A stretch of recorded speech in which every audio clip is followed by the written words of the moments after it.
Bonjour à tous et bienvenue sur ce webinaire où on va aborder aujourd'hui les problématiques liées à l'absentéisme et aux IJSS, notamment sur l'impact sur la trésorerie qu'il peut y avoir lié à ces sujets. Donc on va attendre encore quelques minutes que les gens se connectent.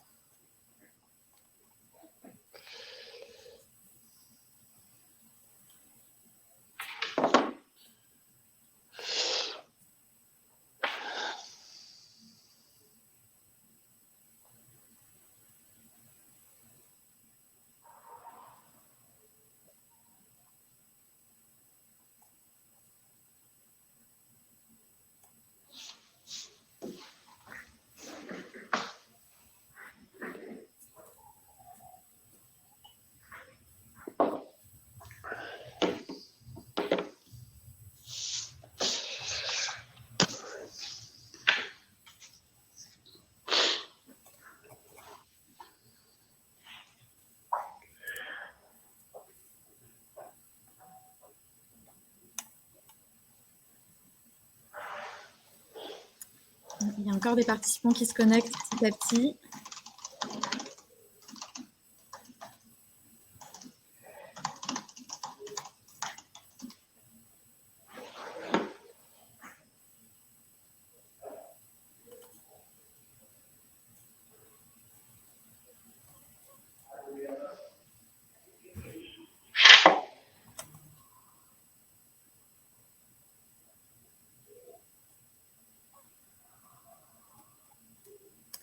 Bon, je pense que Sofiane, on va pouvoir commencer. Donc je commence, je me présente. Donc je suis manager conseil au sein du cabinet Sparte. Donc Margot Lemay, je pilote les missions d'optimisation charge sociale et de recouvrement et d'externalisation des IJSS. Donc, je suis accompagnée de Sofiane Colli. Je vais se présenter. Bonjour à tous et à toutes. Moi, je m'appelle Sofiane Colli. Je suis fondateur du cabinet Derrière Avocat, qui est spécialisé en droit du travail, droit de la sécurité sociale. Et je suis aussi, j'ai énormément d'appétence pour la paye, ce qui est assez rare. Et donc, c'est pour ça qu'on travaille ensemble avec Sparte. Tout à fait. Donc, le webinaire, il se fera sous forme de quiz. Donc, vous voyez à droite, vous pouvez participer au sondage. Donc, il y aura 6 questions au total. Donc, n'hésitez pas à répondre. Et ensuite, on évoquera évidemment les règles, les points de vigilance pour limiter l'absentéisme et répondre aux solutions pour contrer ces problématiques de trésorerie, souvent liées dans le cadre de la mise en place d'une subrogation et de suivi des IJSS. Donc, si vous avez des questions aussi tout au long du webinaire, vous pouvez les poser dans le petit chat juste à côté de l'application sondage. Donc, quelques mots sur le cabinet Sparte. Donc, c'est un cabinet de conseil RH qui a été créé il y a maintenant un peu plus de 10 ans, qui regroupe 4 domaines d'expertise. Donc, le premier, c'est les charges sociales, avec la détection notamment de leviers d'optimisation et toute la partie de recouvrement et d'externalisation des IJSS. Ensuite, il y a un volet rémunération où on accompagne nos clients dans leur politique de rémunération. Ensuite, un volet sur la protection sociale, avec l'optimisation des contrats de prévoyance et de mutuelle de nos clients. Et ensuite, pour finir, un domaine d'expertise plus conseil général. Donc là, ça va être plutôt des missions sur mesure, où on accompagne nos clients, ça va du contrôle URSSAF pour contester des redressements, jusqu'à la mise en conformité paye ou DSN.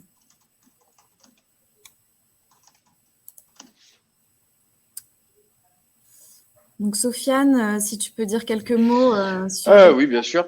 Alors, parce que j'avais quelqu'un qui voulait se connecter et qui me demandait le mail en me…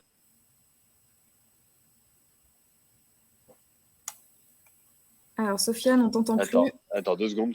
En fait, j'ai quelqu'un qui voulait se connecter en même temps et du coup qui voulait se connecter justement à la conférence, mais qui cherchait le lien. Donc c'est pour ça que j'étais en train de lui dire comment ça allait marcher. Et moi, je suis du cabinet Derrière Avocat. J'ai créé ce cabinet avec, on va dire, une idée assez simple. C'est l'audace, parce que c'est ce que j'aime. Bien sûr avec cette idée qu'on va accompagner les clients, mais pas simplement en fait leur raconter n'importe quoi ou leur dire bah tiens on pourrait faire ça et on se met derrière un parapluie. L'idée c'est vraiment il y a une expertise, c'est l'expertise droit du travail, droit de la paye, et derrière on accompagne les clients en disant bah voilà effectivement tu as tel choix, ça peut être risqué. Moi je prendrais quand même ce risque-là. Voilà, on est vraiment dans l'idée de faire en sorte d'être au plus près et d'être comme si finalement c'était mon entreprise, même si c'est pas la mienne, mais juste pour au moins que les clients sachent ce qu'il faut faire dans la situation et qu'ils aient un conseil très opérationnel, les mains dans le cambouis, comme j'aime bien le dire.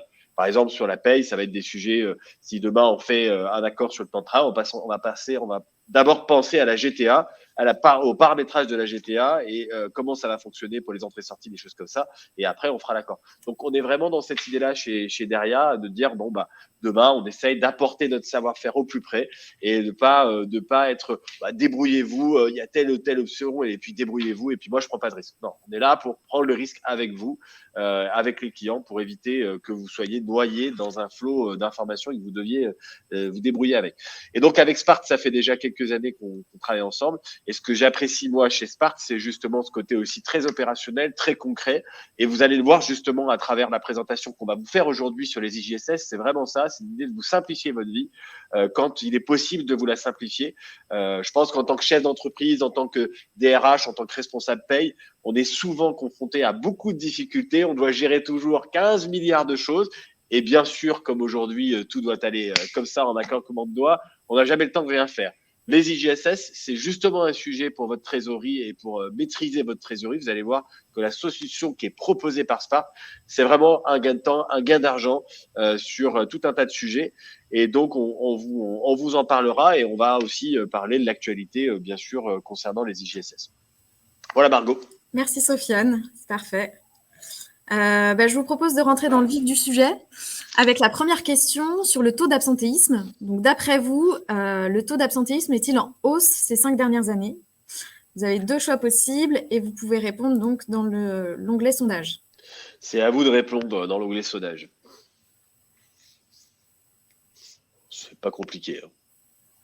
Oui, ou sondage ou dans le directement dans le chat.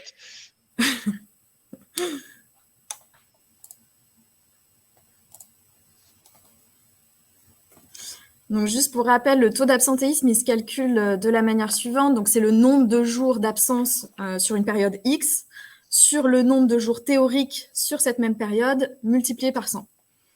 Donc, ça révèle un peu la proportion de salariés en absence sur la masse salariale totale d'une entreprise. Et souvent, c'est un bon indicateur du climat social qu'il y a au sein de l'entreprise et des éventuels dysfonctionnements qu'il peut y avoir. Ouais, alors après, par rapport à ce que tu viens de dire, c'est vrai que ce qu'il faut avoir conscience, c'est qu'on a souvent quand même dans certains domaines des taux d'absentéisme qui sont nécessairement plus importants que d'autres, parce que on a des domaines où la pression peut être plus ou moins importante. On parlera des RPS, des risques psychosociaux. Donc ça dépend aussi des secteurs. C'est vrai qu'on a des secteurs où le taux d'absentéisme sont naturellement plus importants, eu égard en fait aux conditions de travail particulières de ces secteurs-là. Et aussi il y a un absentéisme qui va être différent en fonction de la catégorie sociale et professionnelle, ouvriers, employés, techniciens, cadres, etc. Forcément, on n'est pas sur les mêmes sujets. Sachez que la DARES publie quand même pas mal de choses là-dessus. La DARES, vous savez, c'est une institution une émanation du ministère du Travail qui fait des études statistiques, notamment sur les conditions de travail. La dernière en date, elle est de 2021, elle est très intéressante. Elle nous donne pas mal d'infos justement sur les questions alors pas d'absentéisme pour le coup, mais d'arrêt maladie, qui soient professionnels ou non professionnels avec leurs origines. On a 19 votes, donc on va passer à la réponse. Donc oui, effectivement, le taux d'absentéisme est en hausse sur ces 5 dernières années. Vous pouvez voir la courbe d'évolution donc entre 2019 et 2022. Donc, ce qu'il faut retenir, c'est que cette dérive de l'absentéisme, elle est portée par 3 éléments majeurs. Le premier, c'est le vieillissement démographique. L'âge, c'est un facteur du coup d'allongement des arrêts de travail. On va avoir des populations salariales âgées qui vont s'arrêter plus fréquemment, avec le développement aussi de maladies chroniques sur ces populations. Ensuite, le deuxième point, c'est les risques psychosociaux. Donc, tu l'évoquais tout à l'heure, Sofiane, c'est les RPS. On en entend beaucoup parler et ça a explosé ces dernières années. Ça va être tout ce qui est lié justement à l'épuisement professionnel, au stress, les burn-out, la difficulté aussi dans la gestion de l'équilibre entre la vie pro et la vie perso. Et ensuite, le troisième point évidemment, c'est la crise sanitaire avec les arrêts Covid. Donc là, c'est vraiment, vous pouvez voir, c'est la raison principale entre 2019 et 2020, où on a eu un gros gap du coup d'évolution du taux d'absentéisme. Donc ça a été une période vraiment particulière avec des particularités, des dispositions nouvelles, comme les IJSS pour la garde d'enfants, tous les arrêts Covid qui étaient subrogés du coup sans condition d'ancienneté, sans jour de carence. Donc voilà, ça a apporté des nouveautés et ça a vraiment gonflé ce taux d'absentéisme. Donc même si on peut penser que le Covid là est derrière nous en 2022, il y a encore un bon nombre d'arrêts Covid qui n'ont pas été remboursés. Ça a provoqué quand même un désordre organisationnel dans les entreprises. Et donc, on peut encore agir dessus pour récupérer ces arrêts. Ah oui, je pense que les responsables payent en termes de risques psychosociaux. Ils ont eux-mêmes été bien exposés pendant le Covid et qu'on s'en est pas encore tous remis. Et effectivement, ça a été quand même assez chaud à gérer. Les risques psychosociaux, vous savez, c'est toujours un peu compliqué parce que on a l'impression de connaître sans connaître. Il y a pas mal de critères, si vous voulez, qui vont déterminer ce qu'est un risque psychosocial. Et on va parler de l'intensité du travail, de la pression temporelle, comme par exemple le devoir de se dépêcher, avoir des objectifs chiffrés à atteindre. Parfois aussi, on va mettre en avant le manque d'autonomie, de marge de manœuvre ou des demandes émotionnelles, c'est-à-dire le fait de cacher ses émotions, faire semblant d'être de bonne humeur, avec aussi des rapports sociaux qui peuvent être difficiles, le manque de reconnaissance, des conflits de valeurs, c'est-à-dire qu'on est en conflit avec les valeurs qui sont affichées dans son entreprise par rapport à ce qui est vraiment la réalité. Parfois aussi de l'insécurité économique quand on est dans une entreprise qui va pas forcément très bien. Donc les RPS, c'est protéiforme et il faut avoir conscience que c'est quelque chose qui va poser des difficultés à l'avenir parce que on a de plus en plus de reconnaissance de maladies professionnelles, ça c'est les statistiques qui parlent, hein, aussi sur les sujets de risque psychosocial. Vous savez, les maladies professionnelles, comment ça fonctionne? Vous avez un tableau. Si vous ne rentrez pas dans le tableau, vous pouvez faire une instruction auprès d'un comité, qui est le comité, qui est un comité composé de médecins. Et de plus en plus, ces mêmes médecins, en fait, reconnaissent les risques psychosociaux comme maladies professionnelles. Donc, vous avez en plus, moi, j'ai personnellement au cabinet de plus en plus de dossiers où on a effectivement plus ou moins, on va dire, parfois des stratégies juridiques, mais on va dire on a de plus en plus de demandes de reconnaissance de maladies professionnelles autistes des risques psychosociaux. Et ça commence à coûter assez cher aux entreprises, tout ça. Tout à fait. Donc les RPS, ça représente quand même 20% des arrêts de travail en 2022. C'est beaucoup.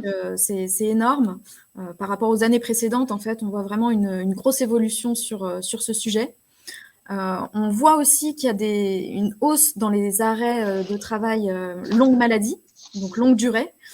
Donc ça, c'est un coût énorme en fait pour les entreprises parce que les absences longue durée sont les arrêts qui coûtent le plus cher. Ah bah clairement. Il faut vraiment pas les négliger et essayer de les anticiper au maximum. Là, en 2022, 42% des salariés se sont vus prescrire au moins une fois un arrêt de travail sur l'année. Donc c'est assez conséquent. On n'est pas loin d'un salarié sur deux en fait. Donc voilà, il faut vraiment lutter contre l'absentéisme. C'est un sujet vaste, mais sur lequel on peut quand même agir. On doit nécessairement en fait passer par des actions de prévention aussi. Généralement, un salarié qui s'arrête fréquemment, c'est signe qu'il est vraiment à un point de bascule et qu'on peut encore intervenir dessus en amont d'un arrêt longue durée. Donc, il faut vraiment prévenir un peu les arrêts longs, éviter les RPS, avoir une bonne politique de bien-être au travail. Donc, mettre en place des enquêtes anonymes des collaborateurs, agir pendant l'arrêt aussi, maintenir ce contact avec le salarié, faciliter son retour à l'emploi aussi après l'arrêt. Et ensuite, bien sûr, réaliser des aménagements de poste si besoin et des suivis des salariés. Voilà, tout ça, c'est vraiment... C'est fondamental. C'est fondamental et je me permets quelques digressions pour rebondir sur ce que tu viens de dire. Effectivement, l'absentéisme, souvent, en fait, on oublie le coût caché de l'absentéisme. D'abord, je rappelle quand même que pour licencier un salarié qui est absent depuis un certain temps ou qui enchaîne les absences, c'est toujours un peu compliqué. Il existe un motif depuis longtemps qui est celui de la désorganisation de l'entreprise et la nécessité de pourvoir au remplacement définitif du salarié. Sauf que, pour avoir plaidé je ne sais combien de fois sur ces dossiers-là, il faut avoir conscience conscience que c'est très compliqué d'avoir raison devant le conseil de prud'homme pour une bonne et simple raison, c'est que d'abord, on est en train de parler de désorganisation de l'entreprise. Quand vous êtes dans une TPE, je veux bien l'envisager. Quand vous êtes dans une PME, c'est encore envisageable. Par contre, quand vous basculez ETI et grands groupes, bon courage. Vous êtes le conseil d'une boîte qui, j'en sais rien, a par exemple 5000 salariés. Bon courage pour prouver qu'un salarié désorganise l'entreprise si c'est pas le directeur général qui est absent. Donc c'est très compliqué d'arriver à prouver. On est sur des choses, des conditions de preuve qui sont très très ténues et très exigeantes. Les conseils de prud'homme et les cours d'appel sont très exigeantes sur le sujet. Et puis en plus, il faut arriver ensuite à démontrer la nécessité, démontrer qu'on a bien remplacé le salarié, soit par glissement de poste, c'est-à-dire qu'effectivement on a engagé quelqu'un à sa place ou alors on est allé faire un remplacement. On a pris un salarié donc déjà existant qui est allé prendre le poste et on a remplacé ce même salarié. Donc, sur le point de vue du contentieux, quand on décide de licencier un salarié absent, c'est toujours très compliqué d'avoir gain de cause. C'est d'autant plus compliqué que n'oubliez pas que certaines conventions collectives prévoient aussi des garanties sur deux sujets. D'abord, des garanties contre le licenciement. Parfois, il n'y a pas de possibilité de licencier pendant un certain temps, sauf faute grave, bien évidemment, parce que ça, c'est toujours une exception. Il y en a pas mal dans la convention collective du courtage ou d'autres. On a effectivement des garanties contre le licenciement pendant une certaine période. Et on a d'autres garanties qui sont celles sur la rémunération. Un certain nombre de conventions collectives, je pense à Syntec, je pense à d'autres. Syntec, je crois, c'est 3 mois du net qui est garanti quand même pendant l'absence, donc c'est pas rien. Donc vous avez, et il faut le dire parce que c'est aussi la vérité, parfois malheureusement certains salariés qui connaissent bien les conventions collectives et qui vont se mettre en arrêt maladie de manière assez récurrente et parce que derrière ils vont avoir des maintiens de salaire, etc. Donc effectivement, lutter contre l'absentéisme, c'est aussi lutter contre des décisions qui doivent être prises parfois, qui sont de celles de licencier où c'est très compliqué de licencier un salarié qui est en absence maladie. Je rappelle que parfois ça peut arriver, on peut avoir une inaptitude, mais c'est pas systématique. Moi j'ai des dossiers où on a des gens qui sont absents 2, 3, 4, 5, 6 ans. C'est très compliqué de gérer tout ça. Et derrière, effectivement, ça peut être aussi, tu l'as dit, le symptôme de vraies difficultés. Là, il faut faire des enquêtes.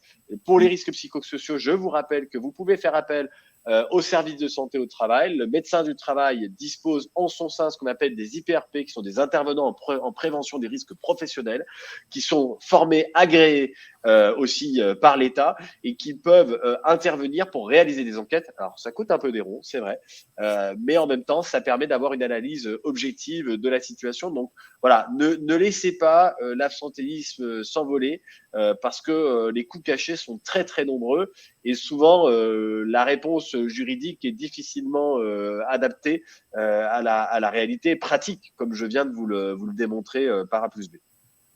Voilà. Alors, on va passer à la question 2. En 2023, quelles sont les actualités relatives aux arrêts de travail Covid? Donc, vous avez 3 réponses possibles. Alors, plusieurs réponses sont possibles. Donc là, la première réponse, c'est la CPAM ne traitera plus des arrêts liés à la Covid, l'application de 3 jours de carence pour les arrêts relatifs Covid-19 et l'isolement en cas de contamination n'est plus obligatoire.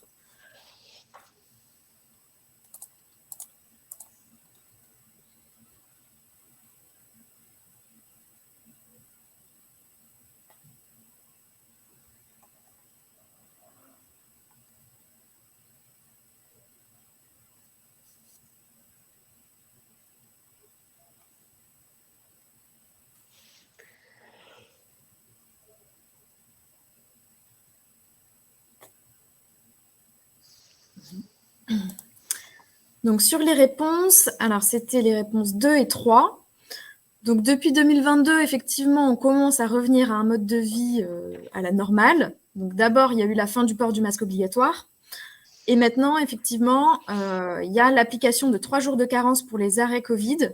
Initialement, on n'avait pas de jours de carence appliqués. Depuis, du coup, le 1er février 2023, on applique, comme pour les arrêts maladie, 3 jours de carence.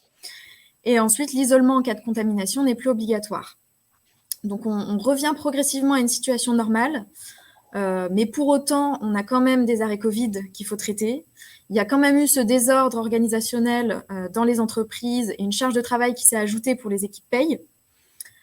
Donc, sur cette longue période, il y a eu quand même plusieurs vagues épidémiques. Donc, les entreprises ont quand même mis en place des process un peu différents pour contourner les impacts du Covid. Donc, il y a eu le télétravail aussi pour limiter les risques de contamination et maintenir l'activité professionnelle des salariés. Mais voilà, il y a une charge de travail quand même importante pour les équipes, notamment sur la partie de recouvrement en fait des IGSS, qui n'est pas forcément suivie. Nous, on constate chez nos clients que c'est vraiment les tâches qui sont un peu laissées de côté, qu'on n'a pas forcément les bons outils pour suivre les rapprochements entre ce qui a été remboursé et les arrêts du coup qui auraient dû être perçus. Donc, le délai de prescription de la CPAM, il est de 27 mois. Donc, on peut revenir sur les 27 mois passés. Donc là, ce qui nous amènerait finalement à janvier 2021. Donc, il est encore temps en fait de récupérer tous ces arrêts Covid qui n'ont pas encore été remboursés parfois sur ces 27 derniers mois.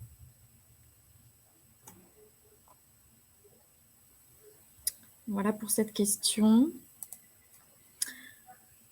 Ensuite, la question 3. Quels types d'arrêts ont été évoqués dans la loi de financement de la Sécurité sociale 2023 pour une subrogation obligatoire?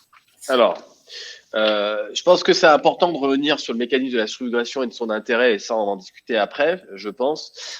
Sur la subrogation, je rappelle quand même que c'est un mécanisme, moi, que j'apprécie en tant qu'employeur, parce que je suis moi-même employeur, et que j'aime à conseiller à mes clients, parce que, si vous voulez, en termes de marque employeur, c'est difficile de faire mieux.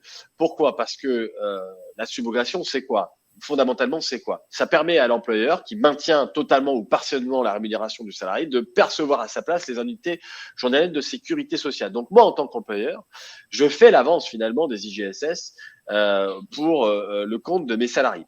Donc forcément, je les place dans une situation qui est ultra favorable. Ils ont un arrêt maladie, ils vont être directement pris en charge par mes soins sans avoir besoin d'attendre que les IGSS finalement tombent.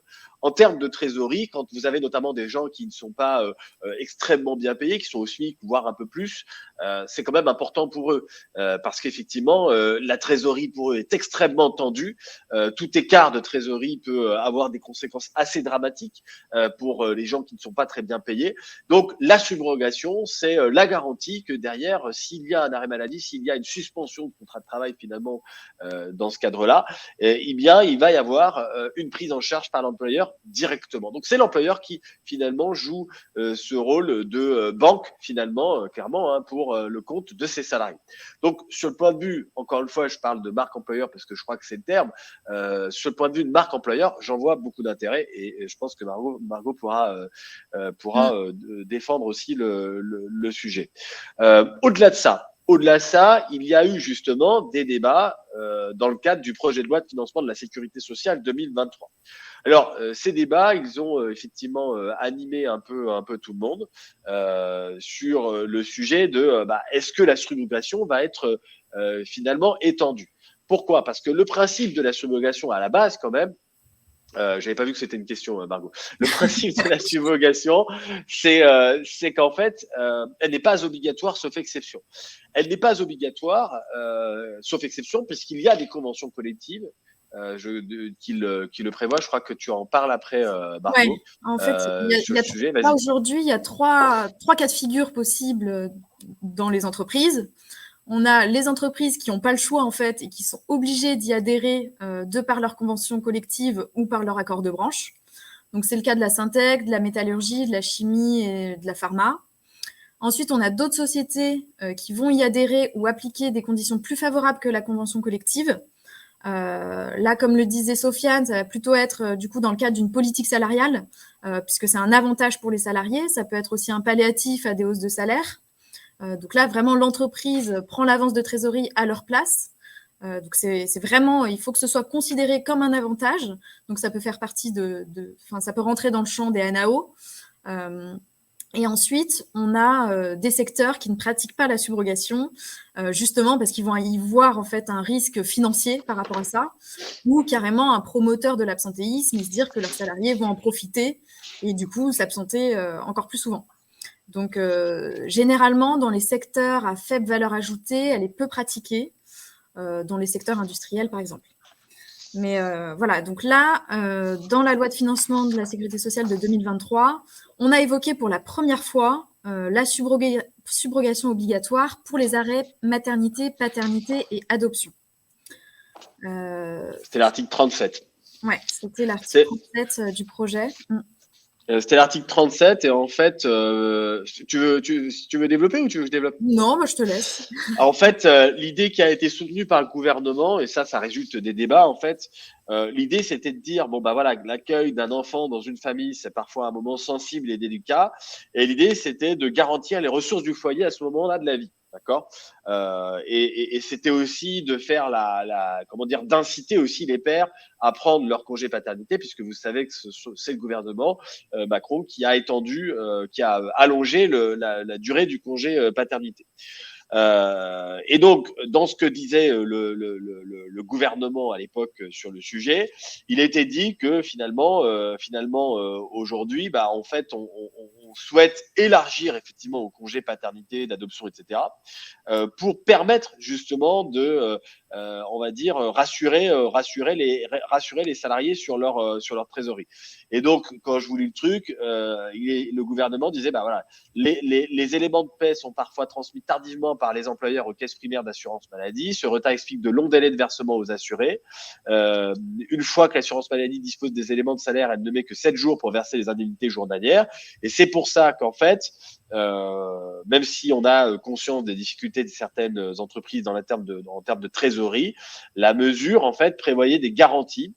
Il y avait une garantie de paiement rapide des employeurs dans un délai qui devait être déterminé par voie réglementaire, avec un délai de remboursement finalement garanti par l'assurance maladie, et aussi un mécanisme un peu innovant, il faut le dire, en droit du travail, avec la possibilité pour l'employeur qui ne souhaite pas être subrogé, qui pourrait être en échange d'un maintien de salaire, exercer une retenue sur salaire au retour du congé du salarié. Bon, tout ça avait été envisagé.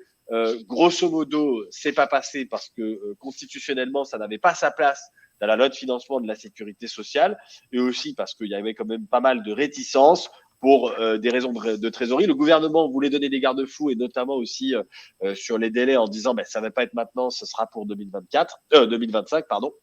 Mais en tout état de cause, ça n'est pas encore, ça n'a pas passé. Ça ne veut pas dire que ça ne reviendra pas par la suite. Dire ils ont, là ça n'a pas fonctionné pour cette fois-ci. C'est pas dit que la mesure ne revienne pas dans les années à venir. Voilà. Ouais, tout à fait. C'est vraiment une amorce. On sent que voilà, le sujet commence à être de plus en plus discuté. Donc ça pourrait venir dans un autre texte et pourquoi pas à terme en fait s'étendre sur d'autres types d'arrêts.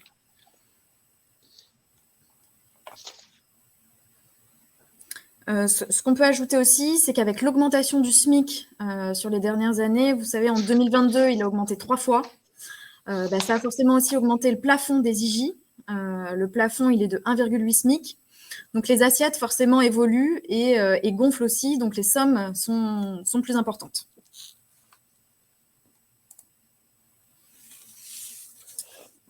Alors, on va passer à la 4e question. Quels sont les principaux obstacles rencontrés par les équipes pour recouvrer les IJSS? Donc, pareil, 4 réponses possibles.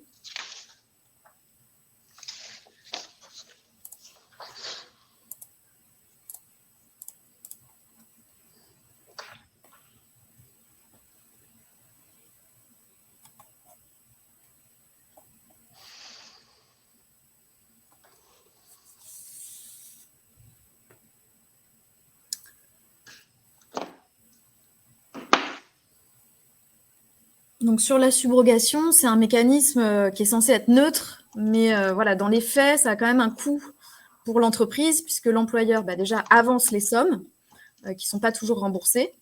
Et ensuite, les équipes paye ont une charge de travail supplémentaire par rapport à ça pour assurer le bon suivi du mécanisme, assurer le précalcul, les vérifications et le recouvrement. Donc, c'est pas si simple et forcément, ça a un coût important.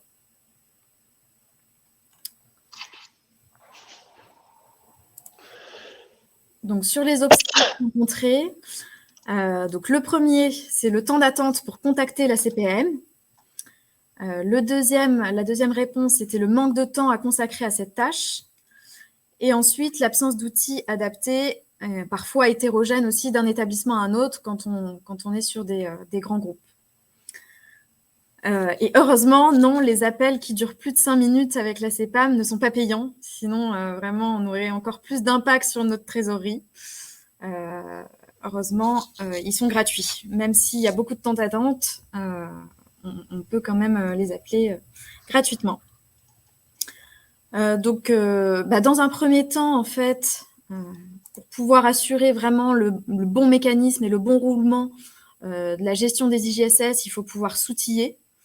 Il faut pouvoir déterminer en fait rapidement les arrêts non indemnisés pour résoudre ces écarts.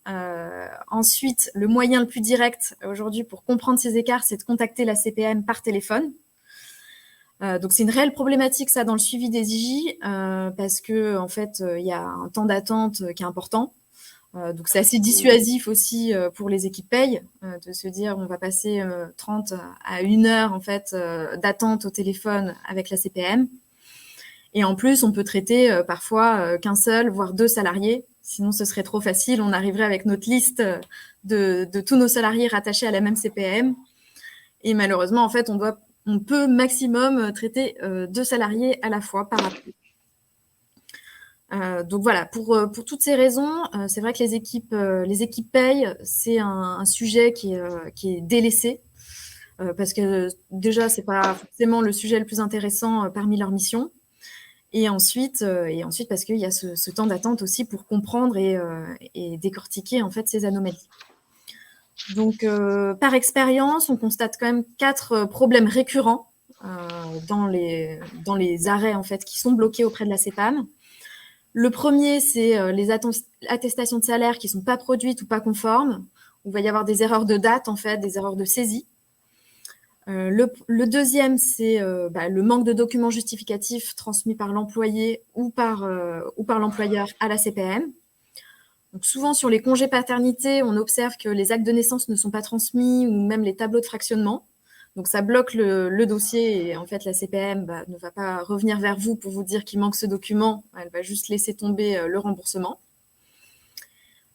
Ensuite, la CPM peut verser l'indemnité aux salariés à la place de l'employeur. Donc ça, c'est surtout quand la mention subrogation n'a pas été cochée.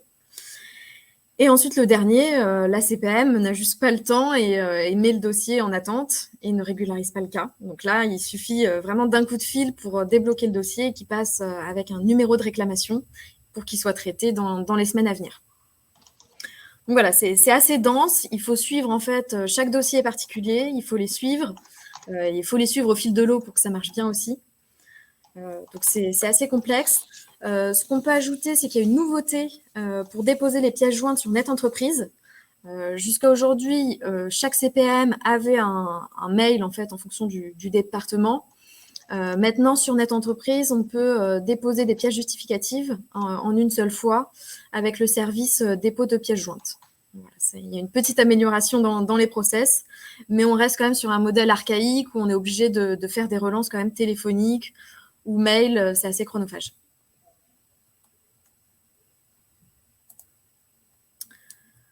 Pour la question 5, quelles sont les bonnes pratiques à adopter pour limiter les coûts liés à l'absentéisme ?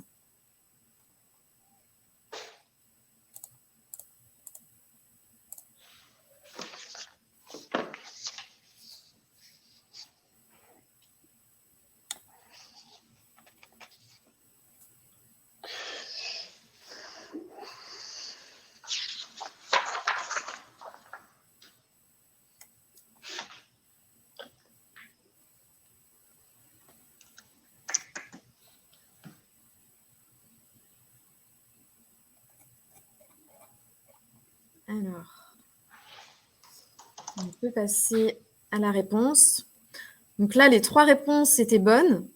Donc on en a parlé. La première chose, c'est d'avoir des bons outils de suivi, vraiment des outils adaptés à votre organisation pour suivre tout ce qui a été remboursé et de toutes vos absences en fait au mois le mois.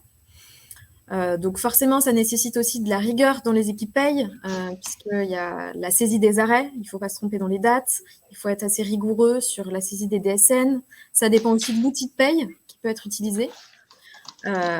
Ensuite, le deuxième point, il faut agir rapidement, il faut les traiter au fil de l'eau. Parce qu'en fait, si vous identifiez une erreur de traitement ou le salarié a oublié d'envoyer un document justificatif, si vous le demandez un mois après, vous serez totalement légitime et dans votre bon droit de solliciter le salarié pour récupérer ce document. Si c'est 2 ans après, c'est un peu plus compliqué. Il en va aussi de la crédibilité de l'entreprise, du service paye.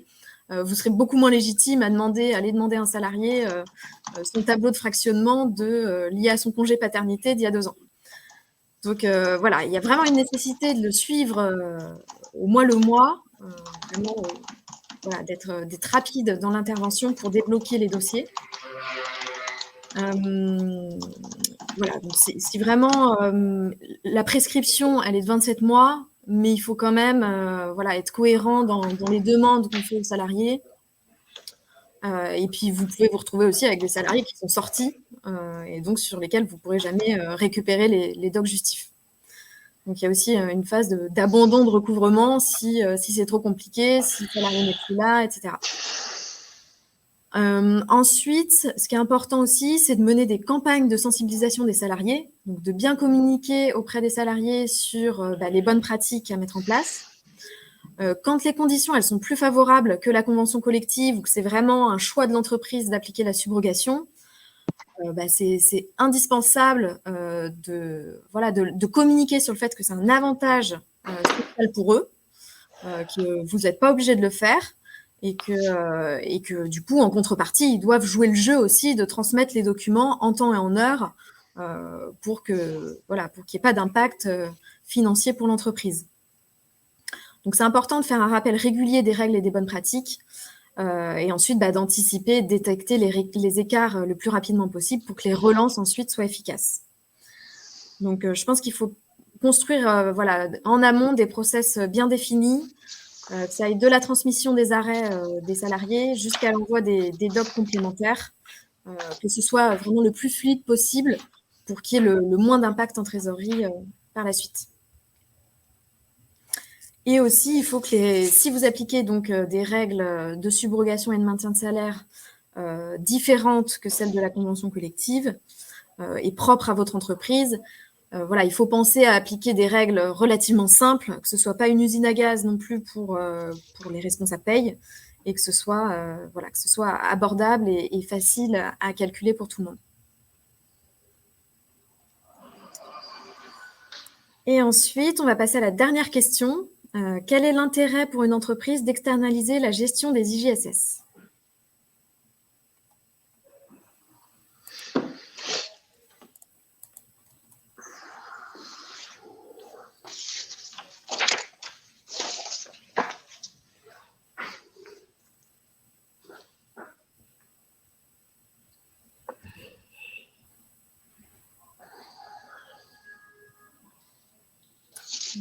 Donc, je pense qu'on peut passer à la réponse. Donc là, les 4 réponses sont bonnes. La première, le suivi et visibilité grâce à des outils de reporting adaptés.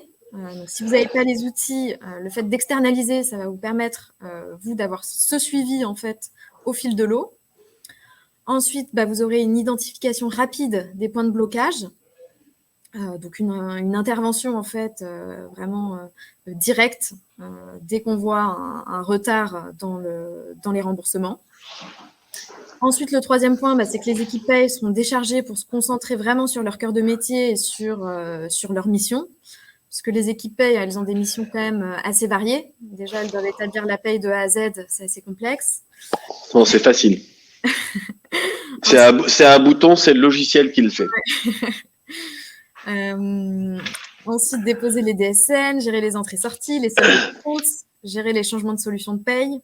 Voilà, c'est assez vaste. Elles sont aussi sollicitées par les salariés pour répondre à toutes leurs questions. Elles sont un petit peu mobilisées, mais légèrement. Donc, le sujet, clairement, de la gestion de l'absentéisme et de recouvrement des IJ, c'est pas le sujet prioritaire. Et ensuite, l'idéal, c'est d'avoir un taux de recouvrement proche de 100% et de ne pas avoir de perte en trésorerie. Parce qu'on constate, nous, vraiment chez nos clients, qu'il y a à peu près 20% des IJ qui ne sont jamais remboursés si on ne mène pas d'action, du coup, de recouvrement. Donc, c'est énorme. Et l'idée, c'est vraiment de ne pas avoir d'impact sur la trésorerie de l'entreprise via le mécanisme de la subrogation. On a souvent aussi des questions sur les solutions substituables à l'externalisation.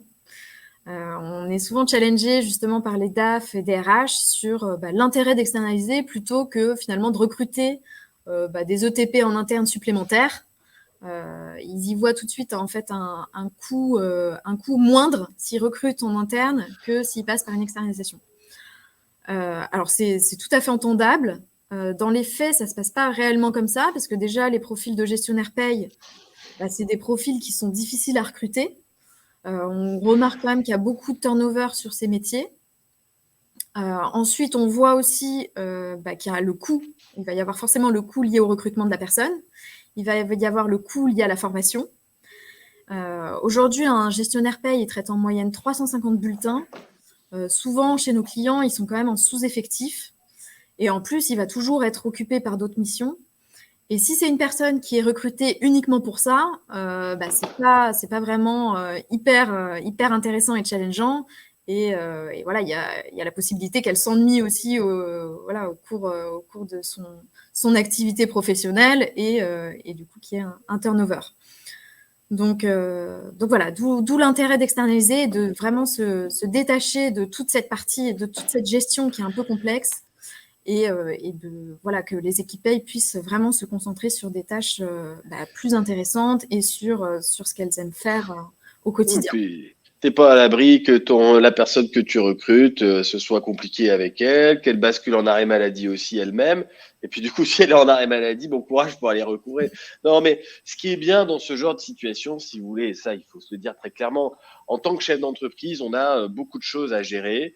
Il y a parfois effectivement la nécessité d'internaliser, mais parfois externaliser, ça permet deux choses. Ça permet de gagner de l'argent parfois, il faut pas l'oublier, et ça permet aussi d'avoir une garantie, si vous voulez, sur une garantie morale en fait. C'est-à-dire qu'on se dit mais tiens, je sais que ça c'est géré.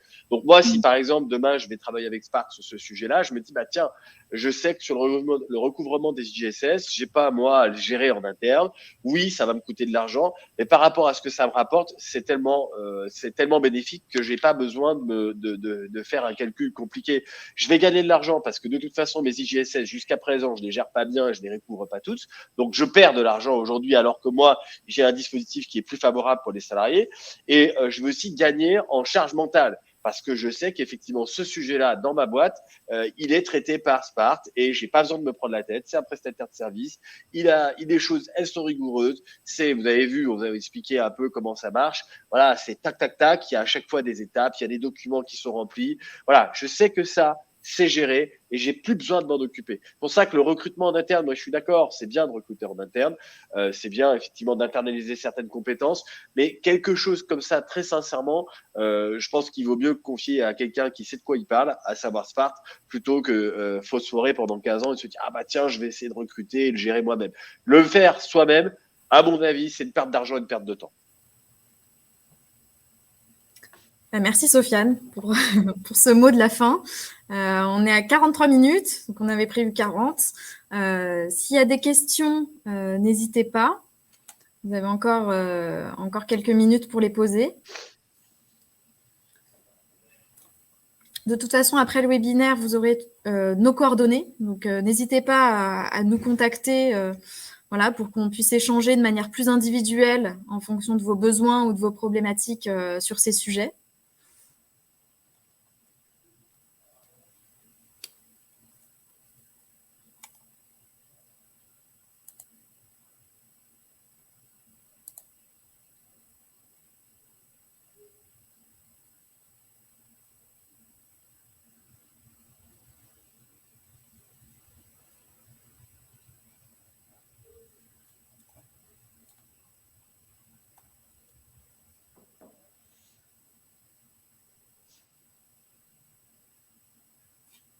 Alors, on a une question sur le quid du coût de l'externalisation.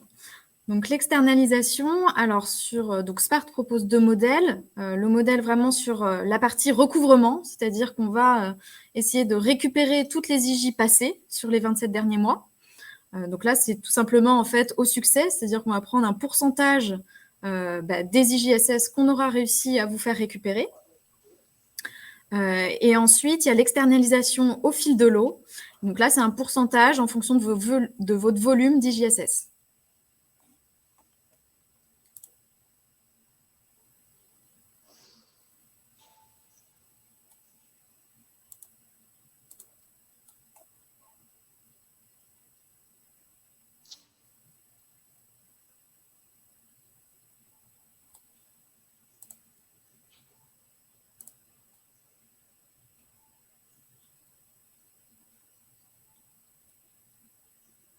Il y a une autre question, Margot. Alors, La saisie des arrêts. est-ce que vous faites également la saisie des arrêts externalisés? Oui, tout à fait, ça rentre du coup dans l'offre externalisation.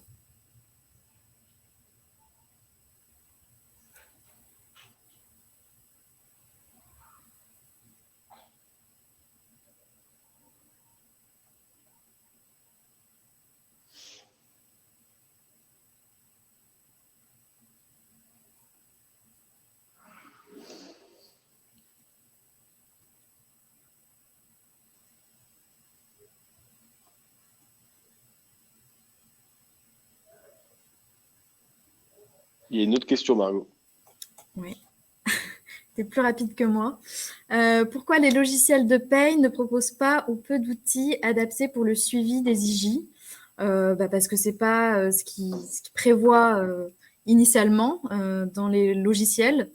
Il y en a qui se développent un peu, mais voilà, les relances téléphoniques auprès de la CPAM, ils peuvent pas les faire, malheureusement.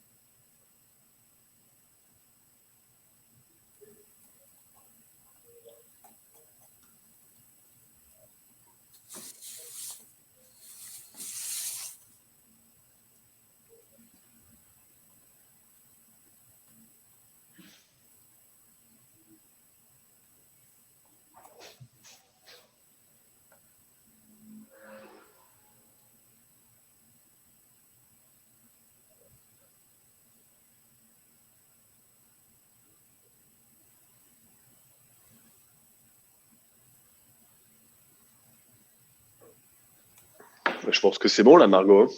Merci, Samira. C'était un plaisir. Je pense qu'on peut s'arrêter, effectivement, Sofiane. En tout cas, merci à tous d'avoir suivi ce webinaire. N'hésitez pas si vous avez d'autres questions. Merci beaucoup. Si vous avez d'autres sujets à voir, on est vraiment à votre disposition par mail ou par téléphone. Merci beaucoup. Au revoir. Au revoir.